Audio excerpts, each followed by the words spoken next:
Hi friends, welcome to our channel.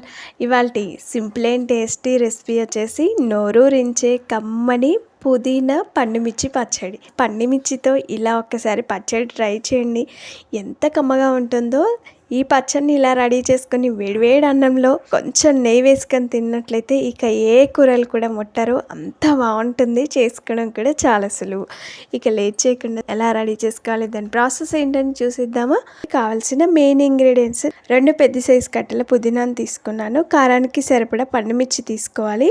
అలాగే కొంచెం చింతపండు, వెల్లుల్లిపాయ 1 పడుతుంది. పుదీనా కాడల నుండి పుదీనా ఆకుల్ని తుంచి పెట్టుకోవాలి. ఇలా తుంచి పెట్టుకున్న ఈ పుదీనాని శుభ్రంగా కడగాలి. చూడండి, నేను 2 పెద్ద సైజు కట్టెల పుదీనాను తీసుకున్నాను కాబట్టి నాకు ఎక్కువగానే వచ్చింది. బాగా కడిగిన తర్వాత ఒక హోల్స్ ఉన్న బౌల్లోకి తీసుకొని నీళ్లు లేకుండా వంపి పెట్టుకోవాలి. దీన్ని పక్కన పెట్టేసి ఇప్పుడు స్టవ్ పైన ఒక బాండి పెట్టుకొని అందులో 2 స్పూన్ల వరకు నూనె పోయాలి. నూనె వేడిన తర్వాత కారానికి సరిపడా పండుమిర్చి తీసుకున్నాం కదా, పండుమిర్చిని శుభ్రంగా కడిగి ఈ విధంగా ముక్కలాగా తరిగి పెట్టుకోవాలి. ముక్కల్లాగా కట్ చేసుకున్న తర్వాత నూనెలో వేసి పచ్చివాసన పోయేంత వరకు బాగా ఫ్రై చేసుకోవాలి. కొద్దిసేపు ఇలా బాగా ఫ్రై చేసుకున్న తర్వాత ఇందులో 4-5 వెల్లుల్లి రెబ్బలను కూడా వేసుకోవాలి.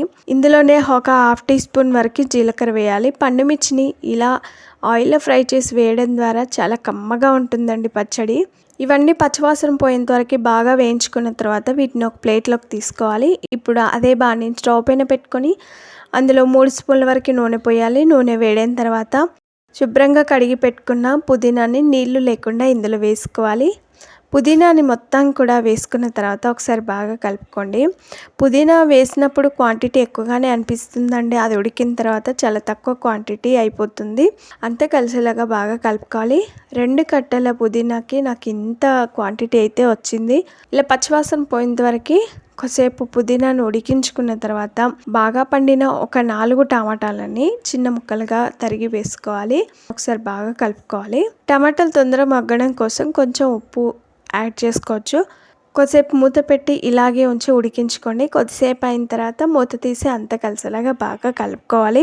టమాటా బాగా సాఫ్ట్గా ఉడకాలి. అలా వచ్చేంత వరకు బాగా ఉడికించుకున్న తర్వాత ఇందులో చిన్న నిమ్మకాయ సైజ్ అంతా చింతపండుని శుభ్రంగా కడిగి వేసుకోవాలి.